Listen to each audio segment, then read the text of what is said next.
All right, guys, got an interesting story here that I wanted to talk about with Crystal. So, Marjorie Taylor Greene just introduced a bill to make gender-affirming care for transgender youth a felony. So I actually think that this headline from The Hill here is a little misleading because when you read the specifics, it goes beyond the youth, in my opinion, as I would define the youth. And it's a very, very broad bill. So they say the measure would make it a Class C felony, punishable by up to 25 years in prison for doctors or others to provide gender-affirming health care to a minor. So in the bill, they also ban, so it's not just like, bottom surgery, I guess it's called. It's not just that's being banned. It's also ban of puberty blockers and hormones, and basically, I think any treatment that is, as it corresponds to transitioning, and it's people younger than 19. So kind of far-reaching, kind of extreme, if you ask me. The measure would also prohibit using federal funds for gender-affirming health care, including in Affordable Health Care Act plans, so it would ban it from Obamacare covering it at all. And it bars colleges and universities from offering instruction on gender-affirming care. So it sort of wants to ban the teaching of how you even care for a child who's transgender. Basically axes the entire conversation around... That's right. Yeah, around trans issues. And so far, the bill has 14 Republican co-sponsors. She went on Tucker Carlson's show to promote it. She named the bill, this is very Orwellian, Protect Children's Innocence Act. And they say it outlaws more than a dozen medical interventions and procedures used to treat used to treat gender dysphoria. So I'm seeing if there's any more facts here that are important that I lay out before we start talking about it. Let's see. Oh, yeah. So 10 to 25 years in prison and a maximum fine of $250,000. And she's kind of trying to copy a version of the law that was implemented in Alabama that I covered on my show that was kind of similar to this. And, yeah, so that's the gist of the story. Now, where do I begin with this? So... First, let me get from you, because I know you read a lot about this, and you did a monologue on a similar issue very recently, so you actually know more than your average person does on this. But let me ask you, the way that the law works right now already, okay? My understanding is, and this may be because you told me this before, right, is that most experts, like therapists, psychiatrists, or whatever, that are involved in this field, they generally do not perform any kind of hard surgery before the age of 18. They wait until after the age of 18 to do a surgery. Now, for other sorts of treatments, as long as the doctor is convinced that, this person really has gender dysphoria and, it's sort of been proven, then they allow for puberty blockers, they allow for hormone treatment or things of that nature. But they don't really do any sort of hardcore surgery before the age of 18 anyway, correct? Yes, and this came up, a recent news story, Libs of TikTok had put out this, claiming that a children's hospital in Boston was performing the bottom surgery and these more, difficult to reverse measures, which was on children, which was completely untrue. And then that hospital, they started getting death threats and all this stuff. So I looked into it a little bit more with regards to that. And there are some places that will do breast removal on older teenagers, but that's as far as it goes. So I want to get into some of the specifics here, but I think it's important at the jump to say that the TLDR is that this bill would criminalize doctors being able to care for their young patients in the way that has been studied and prescribed, and the standards of care that have been considered over decades now for trans youth. So that's number one, in a very similar manner to the way that they're criminalizing care for women who are seeking abortions or children who are seeking abortions. It is a similar sort of authoritarian move to get in between you and your family and your doctor. So that's just the top level. But I think there's a lot going on here, because to me it's telling that there's only 14 Republicans who have signed on to this. And I think that's a sign of how this bill goes so far as to even make the extremist Republicans in Congress uncomfortable, because it wants to collapse all care for trans youth into being all in the same bucket. Right, yeah. When in fact, of course, surgery is a, more extreme measure than puberty blockers. Puberty blockers are completely reversal. You stop taking them, and then you go through puberty. They've used puberty blockers for many generations on girls who have early onset of puberty to sort of halt. That's interesting. I didn't know that. Yeah, to halt them starting their period and all of that until more appropriate age. So it has a long time use in that regard, and I don't see Marjorie Taylor Greene or anyone else freaking out about that. Now, I want to be clear. There are some risks that need to be studied better, even with regard to puberty blockers. But most people who have looked into this find those risks to be relatively minimal. So that's at one end of the scale. Next is hormone therapy. And then, sort of the final level is actual gender-affirming surgery, which, as you point out, which is really important, this is not done on children.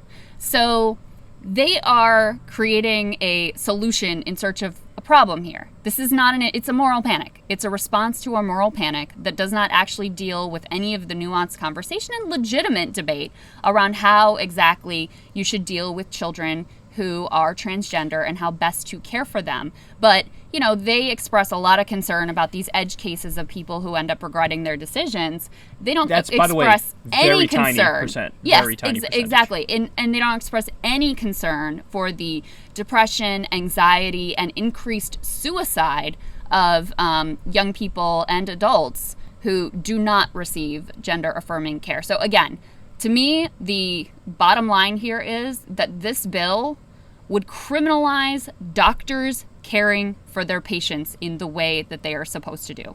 So if she was politically savvy, what she would have done is proposed a bill just to ban, the full transition. Yeah. Like the hard surgery, the bottom surgery. Yeah. She would have banned that for, 18 and under. Yeah. Because then you put the expert community in the position where they have to say, well, we're not really doing that anyway, right? Right. And then she could fire back and say, okay, then you should have no problem allowing a ban for that. But she's not politically savvy, and to your point, she put all of every kind of treatment you can imagine into that same box. Right. Into that same bucket of, the hardest surgery imaginable. And the reason I think if this presumes that commentators and Democrats have any sort of intelligence or willingness to push back on these talking points, but I do think she puts her own side into a bit of a corner because you have a lot of people who are happy to flirt with the Ron DeSantis stuff he was doing with the Don't Say Gay bill, where they're like, well, we're just asking questions about we want to protect the children from having this transgender ideology pushed onto them. But of course we support transgender rights and transgender equality. And this has nothing to do with not supporting, transgender rights. And the more extreme the positions are that they put out, the more it puts that side on the spot of okay, well, where do you really stand? I mean, this is exactly what came out in your interview with Jordan Peterson. Right, yeah. When you actually push these people about, well, what do you think and what do you support, it becomes much more uncomfortable for them and they find themselves on the fringe. Yeah, he said, when I asked him flat out, and I had to ask him repeatedly, but I said, do you support banning, transitioning even for adults? And he tried to flip it and say, I was okay with doing it with kids or whatever, and I was like, no, don't put positions on me that I didn't espouse. My question to you is, would you ban it for adults? And his answer was, I don't know. Which tells me just the fact, that should be an easy yes, right? Even from just a freedom perspective and a liberty perspective, when you're old enough to make your own decisions, you get to make your own fucking decisions, right? Yeah. But just the fact that he hesitated there and he said, I don't know, I mean, that's telling, and I do think there are a number of people on the far right who sort of fall in that camp. But again, to me, the bottom line is, they're not really doing those surgeries on young people anyway, right? And like you said, they miss the other side of the equation, which is the instances where you have genuine gender dysphoria that's being treated with puberty blockers or hormones or whatever, and they say, we're going to stop that. Okay, well, what are the consequences of that? Is there going to be increased depression? Are there going to be more suicides, increased severe anxiety, all these other problems with it? They simply either don't know about that or don't care about that, and that's a problem. Now, let me end with this question for you, because this, I think, is a little more complex, and there's a lot of gray area. But so do you support the way the laws are right now? Do you think we basically have it as ideal as it can be, which is there's really no laws around it, but you leave it up to the families and the individuals and the doctors to then make the decision, determine if there's gender dysphoria, and then move forward? Do you think that that's the right formulation, or would you be comfortable with a more soft kind of regulation that says, yeah, these treatments are okay, but you have to be at least 16 in order to do the hard transition, etc. No, I mean, I'm not comfortable with the Alabama laws, but Oh, in no, general, obviously yeah, not. That's insane, yeah. Yeah, generally, listen, these are difficult, personal, very individualized, very nuanced, complicated decisions that are being made on a case-by-case basis, and I think that's how it should be.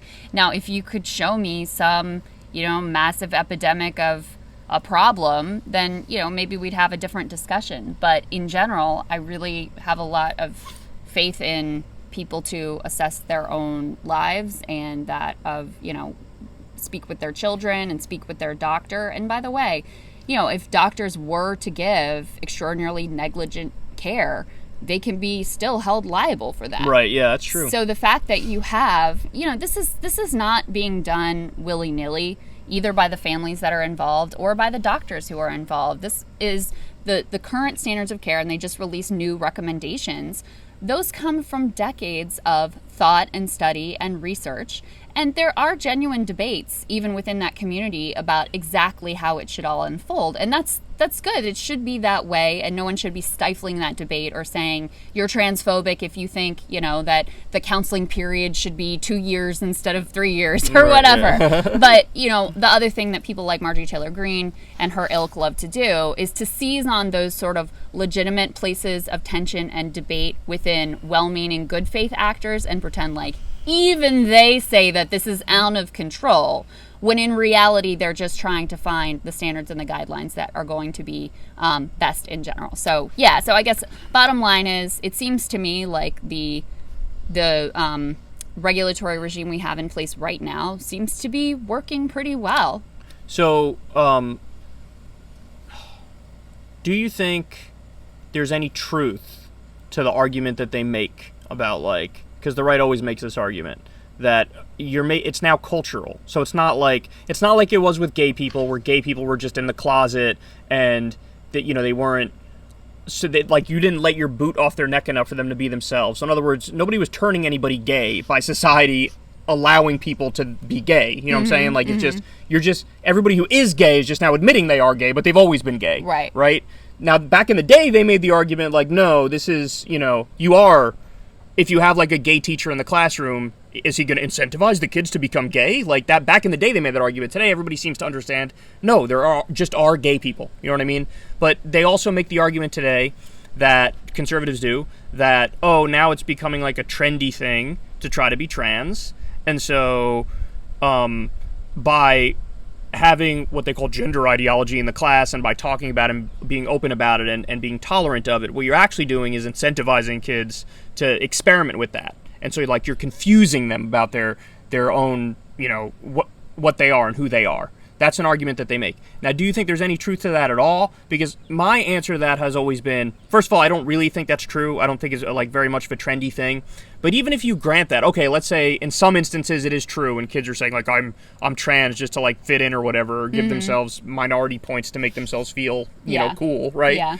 Well, in those instances, those are not the fuckers who are getting the full surgeries, so who cares? Yeah. You know what I'm saying? They'll grow out of that shit if Right. that indeed is what they're doing, which again, I only think it probably happens in a very tiny percentage of cases, because again, detransition numbers are super tiny. Is it 1% of people who transition? Right. I mean, right. that means 99% of the time it really is somebody who has gender dysphoria, who is trans, right? Yes, I agree with your assessment. People always point to that, the rates of left-handedness from back Right. I think that's a good point. The moment that those became accepted to be left-handed, the number of people who were I'm left-handed went way up. And I do think that's part of what is going on right now. And I also think, look, young people do try on different identities when they're growing up and trying to figure themselves out. And I don't think that that's something we should be freaked out about and terrified of. Why is that any different when, as you say, I don't think anyone is you always make this point, which I think is a really good one. I don't think anyone is casually getting their dick chopped off to fit in or score some